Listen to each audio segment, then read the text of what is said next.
Next on Good Morning El Paso, happening now. The Socorro ISD taking action after a photo surfaced threatening some of its students. We have the details. Plus, some security changes coming to the VA facility here in El Paso. What the VA secretary had to say about Tuesday's shooting that killed 2 people. And happening now, a hostage situation unfolding between police and the alleged gunman from the attack at a French magazine. It's going on now in Paris. Plus, how would you like your first 2 years of community college to be free? What the president is proposing to do to make it happen. Live, where news comes first. From the Mesilla Valley and Las Cruces to El Paso and the borderland.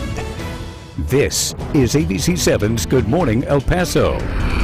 A very good Friday morning, El Paso, Las Cruces, and Juarez. I'm Stephanie Valle. Hillary Florin has today off. It is Friday morning, 6:01, and how is your day shaping up so far? Well, we can show you how it's shaping up outside. We have a look outside. We are telling you that this is a look from our downtown camera. Looks like this is one of the international bridges. As you can see, the traffic is starting to build up as people are headed to work or school this morning.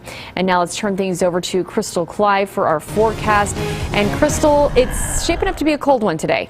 Yes, this afternoon temperatures really aren't going to be warming much. Reason for that, we saw a cold front a couple days ago move through. Now we're looking at another cold front backing into our area. Here's a check on clouds and radar. On top of that, we'll have cloud coverage like we saw yesterday, meaning the temperatures won't be able to warm much, and also some light rain chances. Scattered about 20% your rain chances throughout the later part of your morning and early afternoon. There's some rain still moving through the north parts of our viewing area in Sierra County and Otero counties, but not nearly as much as we saw a few hours ago, where we did have that line of rain that you can see right there, moving to the north and breaking apart. Here's our temperatures this morning. We're at 31 now in El Paso. It feels like 24 outside due to the wind chill effect. 34 in Las Cruces with winds calm and a relative humidity of 89%. There was some rain that hit just north of town near Las Cruces, so you might have seen some rain if you are in the north part of Las Cruces this morning or overnight, and that could lead to some wet roadways or even patchy, icy spots on the road. So just make sure you're driving carefully this morning. We'll talk about any more rain chances heading into your weekend up in a few minutes. All right, Crystal, thank you. And today, a photo on Instagram threatening students at El Dorado High School is making the rounds on social media. Here's the photo. It shows 2 shotguns and a caption that reads in Spanish, "For those at El Dorado." Parents are concerned about the threats and are wondering if they should send their kids to school today. Well, the Socorro School District is taking this threat seriously. On the district's website, it says, quote, "We have received information regarding a possible threat to El Dorado High School. We take all threats very seriously. Law enforcement action has been taken to protect students and staff." They add the school will operate on a normal schedule Friday, January 9th, 2015. Call 937-4357 if you have any information. We'll go ahead and leave that number up for a bit if you can write it down. But again, if you have any information regarding these threats or any concerns or questions, you can call 937-4357. We're getting a first look at the faces behind Tuesday's tragic shooting at the VA clinic.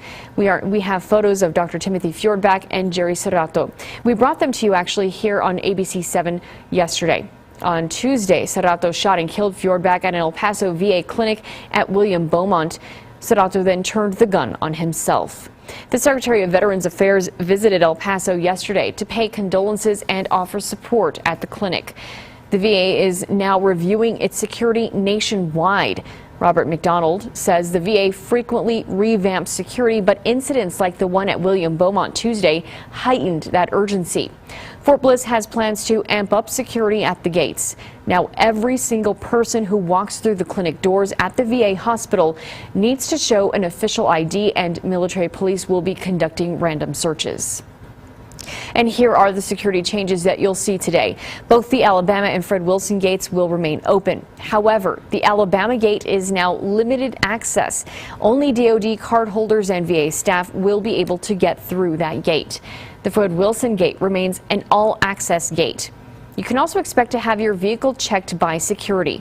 The VA clinic will open at 1 this afternoon.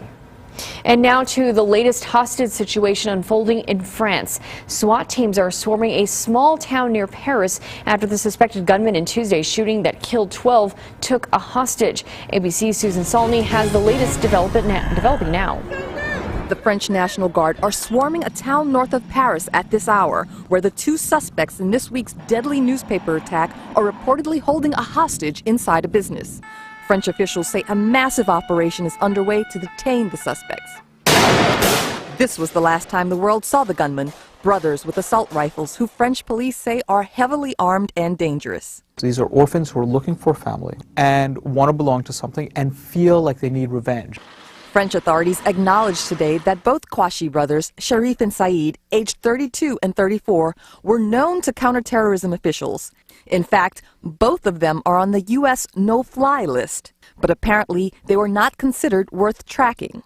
I think France has a problem of too little capacity, too many threats.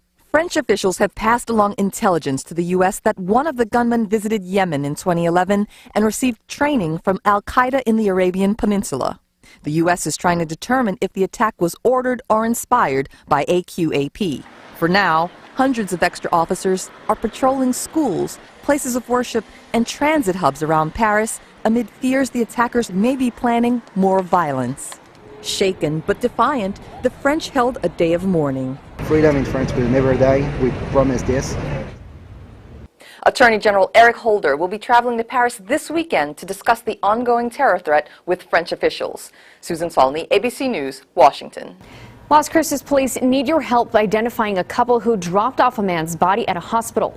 These are photos from hospital surveillance cameras. Police say the couple walked into the hospital on January 1st, just after 10 p.m., and asked staff for a wheelchair. After the couple left, personnel discovered the man was already dead. The man has been identified as 54-year-old Norman Means. Investigators want to talk to the couple to figure out where Means died. Police say his death is not considered suspicious. Investigators learned he was diabetic and still recovering from a self-inflicted gunshot wound from July of last year. Las Cruces Crime Stoppers is offering a reward for any information that may lead them to the couple. The number is there on your screen. It's 1-800-222-TIPS. That's 8477. Good news if you take I-10 between El Paso and Las Cruces. All the westbound lanes at the Mesquite exit are now open to traffic. State officials say eastbound traffic is still down to 1 lane, but only for about 2 more weeks. The 7-month project to reconstruct the I-10 overpass is 2 months behind schedule. And now it's time to take a look at traffic, courtesy of the TxDOT traffic cameras looking over in central El Paso, I-10 and Geronimo. Traffic starting to pick up just a bit there, looking over at I-10 and Airway, where it is still a little slow movings there. But again, no problems to report as traffic is pretty light at this hour. Just be careful out there. Well, many parents were frustrated over yesterday morning's delay for Borderland schools. We'll hear from school district officials on the reasoning behind the delay, even though the rain chances weren't that high. And 50 or so jobs coming to the borderland. A look at the newest company setting up shop in the area. But first, meteorologist Crystal Cly has your complete forecast. Crystal. It's a cold morning, but it's going to be a cool afternoon, too. We're going to look at how much your temperatures will warm up and if it gets any better this weekend. It's all coming up. All right. Thank you, Crystal. It's 6:08, and this is ABC 7, where news comes first.